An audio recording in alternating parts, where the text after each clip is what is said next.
television city in Hollywood. It's Card Sharks. Here's the host of Card Sharks, Bob Eubanks. Thank you. Thank you very much. Hello, everybody. Welcome to Card Sharks. We're going to have some fun. This is the game where you can win a fortune on the turn of a single card. You stick around, you'll see what I mean. And to guarantee our players get a fair deal, let's meet right now our two lovely dealers. Hi, ladies. Susanna Williams, Lacey Pemberton. Girls, we're going to play Card Sharks. If you do me a favor, please start dealing out those cards, and we'll pick it up from where we left off last time. And as you can see, Lacey is dealing the red cards to our returning champion, while Susanna deals out the blue cards on the lower level to our challengers. And while they're doing that, let's meet our Card Sharks. Bring them in now. Hi, gang. Hi, Bob. Jim, welcome back, first of all. It's good to be back, Bob. You won what, $2,600? $2,600. Not too bad at all. And No. he does it with his lucky shoes. Stick one out. Just one, please. Look at those. We must hurry because he has to get back to the bowling alley in the next 20 minutes. They're rented. Refresh everybody what you do. I'm a Los Angeles County Ocean lifeguard in Manhattan Beach. Great. Well, it's nice to have you back with us. And the challenger, the lovely lady standing right next to you, has not won any money yet, but she's here to give it a try. Hi, Erica. Hi, Bob. My name is Erica Denigan. I'm a student at UCLA. I'm a sophomore. I'm studying communications, and I live in the Valley. Well, you live in the Valley. You're a Valley girl. Yes, I am. What makes a Valley girl? How do you know a Valley girl? Well, just by the way we talk, Bob. Say something, Valley girl. Totally, Bob. That's me, totally Bob. Okay. Spell with one O, all right? One O. Please keep that in mind. Now remember, you've each cut the deck backstage. I know you've done that. All right. The object of our game, as you know, is to work your way across the board by predicting whether each card is higher or lower than the one preceding it. As you can see, we are in the middle of game number 2 because Jim won the first game. Jim has only 3 cards to turn over to win this game, and Erica's got to do some catching up. And remember, the first contestant to win 2 games wins the match. So, Erica, you got to win this one in order to preserve your position. Here we go. Here's our first high-low question. And it goes to our champion, Jim. Jim, we surveyed 100 single women. Yourself. And we asked them, did you spend last New Year's Eve by yourself? How many single women said that they did spend last New Year's Eve by themselves? Well, Bob, I know they weren't with me, but... I'm sorry. Had a rough one, did you? Yeah, it wasn't... but I don't think they were alone. They found somebody else. I think What's your problem, pal? I really can't go into it right now. I understand, okay. But very few single women spent that big night alone. I'd say maybe 14 of them spent it alone. 14 out of 100 single women said they spent New Year's Eve alone. Erica, he says 14. Will it be higher or lower than that? Well, I agree that it's going to be kind of low because, I mean, even though they spent with a guy, they might spend with, like, friends or, you know, a party, whatever. So, but I don't think it's going to be that low. So a little bit higher. A little bit higher. You're starting to talk like a Valley girl. You know that. All right. If it's higher, you get the first shot at the cards. If it's not higher, then Jim will get a shot at the cards. Well, the actual number of single women who spent last New Year's Eve by themselves is 32. Woo! It was higher indeed. All right, Erica. You won the high-low question. You have the first shot. You can change this base card if you want to, and the card is a 5. What do you want to do? I'm going to keep it and go higher. Keep the 5 and go higher than the 5. Here it comes. The card's a 10. Now. I'm going to freeze. Erica, you have a choice to make right here. You can freeze and protect your position, or you can continue, but if you make a goof, then Jim gets a free shot. I'm going to freeze, so I'm keeping him away from the cards. Keep him away from those cards, and you've tied the game up. Good for you. All right. Remember, first player to work their way across the board wins the game. You get $100 for winning a game. Win 2 games, you win the championship. And Jim has already won one of those games, so Erica's in there trying. Erica, this is yours. We surveyed 100 people, Erica, and we asked them, is it wrong for a wife to take birth control pills without telling her husband? How many people said it's wrong? I think it's going to be a pretty high number because I think it should be something the man and the woman do together, even though some men... It usually works that way, buddy. Yeah. But I think they should consult on this. So I think the people are going to think it's wrong. So I'm going to say about 67 people said it was wrong. So you're saying 67 out of 100 people said it's wrong for a woman to take birth control pills without telling her husband. Jim, higher or lower? Well, Bob, I think it depends a lot on who she's spending her time with. But certainly isn't you. Yeah. You spent New Year's Eve by yourself. But I think that half the population is men, and they're going to think it's wrong. It's going to be a higher number think it's wrong, Bob. You think it'll be higher than 67? actual number of people who said it's wrong for a wife to take birth control pills without telling her husband is 65. No, not higher, just barely lower. And the lady again has a shot at the cards. Your 10 is there. You can change if you want. I want to change that card. Get rid of the 10, the lady says. All right, here goes. Ace. Yeah. I'm going to go lower. Lower than the ace. Here we go. It's a 5. Player freeze. I'm going to go higher. Going up. Here she goes. Higher than the 5. 7. Freeze it there.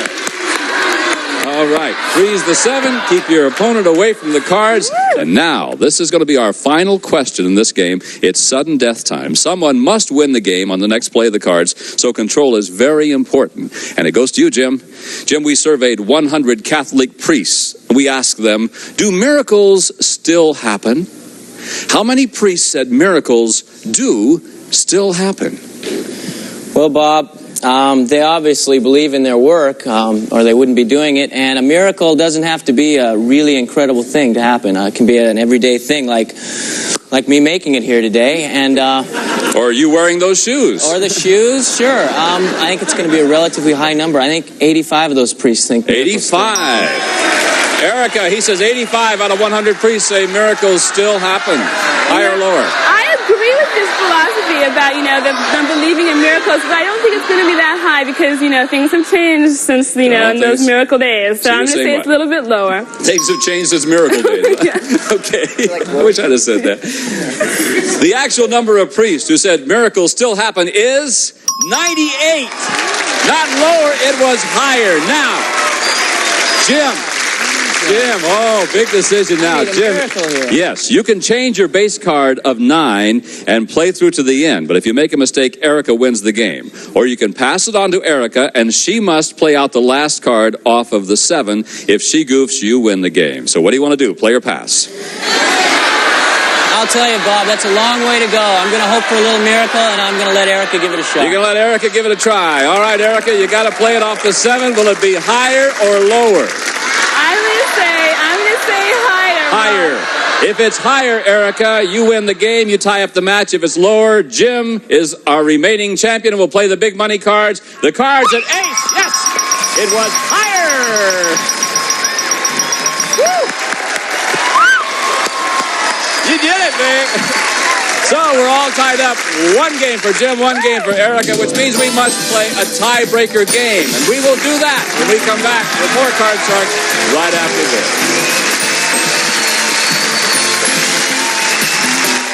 And welcome back to Card Sharks. Well, each contestant won 1 game, $100 apiece. That means we have to play our tiebreaker game to find out who our champion is going to be. And the ladies over there, Lacey's dealing out a new group of cards from the same deck. Now, in our tiebreaker game, we play with a maximum of 3 cards and a maximum of 3 high-low questions. So this is it. The winner of this one goes on to play the big money cards. And here's our first high-low question. Erica, it's for you. Erica, we surveyed 100 psychiatrists, and we asked them, generally speaking, are men who cheat on business more likely to cheat on their wives?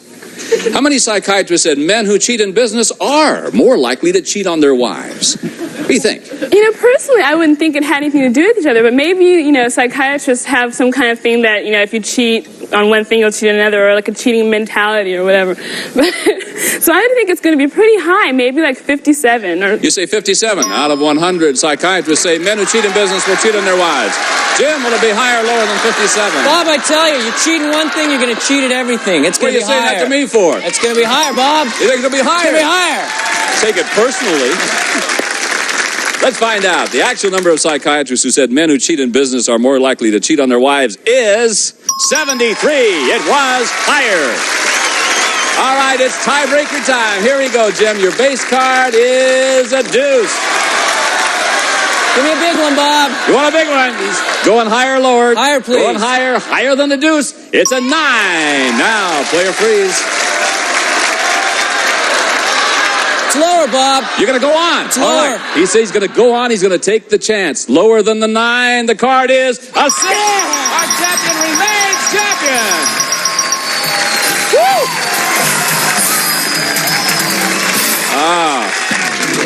Took a little gamble and it paid off, my friend. Erica, you're a delightful lady. We have $100 for you for winning the game and some nice prizes. And thank you very much for being with us on Card Sharks. Bye-bye. Come here, Jim. Woo! Way to go, man. Okay.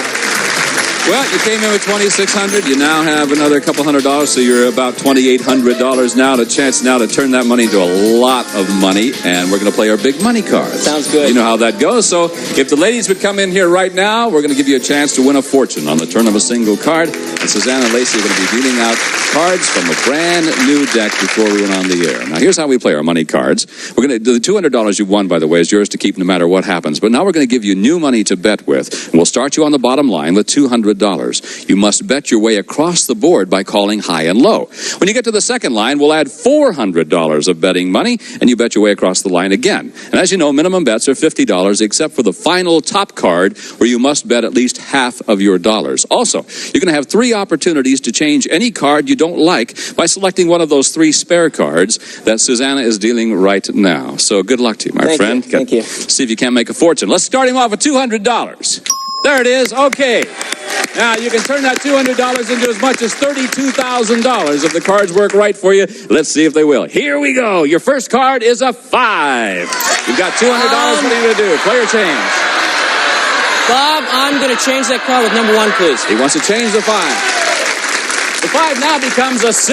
Not much better. Okay. Player change. I'm going to bet $50 that it's going to be higher, please. You're going to bet $50 that it's higher than the 6.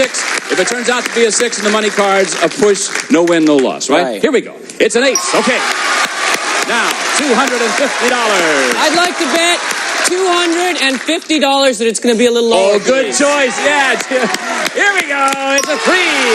You've got $500. I am going to bet $500 it'll be higher. 500 higher than the 3. The card's a king. Right you are. You've got $1,000. The king now goes to this row. We give you another $400. You've got $1,400. I'm going to bet $1,200 it'll be lower. $1,200 lower than the king. The card's a deuce. $2,600. I'm going to bet $2,600 it'll be higher. Higher than the deuce. It's a 4. You're at $5,200. I'm going to bet $5,000 it'll be higher. Woo! 5,000 higher than the 4. It's a 4. It's a push. No win, no loss. It's a push. That means this card now goes up to this row. You've got 2 cards over there you can change it with. God, this is beautiful. You must bet at least $2,600. Change it with number 2, please. Change it with number 2. All right, the 4 now becomes a jack. Once again, $5,200. You've got to bet at least $2,600. Change it again, please. Once you change the card, the jack now becomes a 5. Same thing. What's my minimum bet, please? Okay, $2,600 is your minimum bet. You must bet at least half of the $5,200. I am going to bet. I'm going to bet $5,200 higher. Whoa. What I came here for, Bob. It's higher than the 5. It's an 8. Yeah!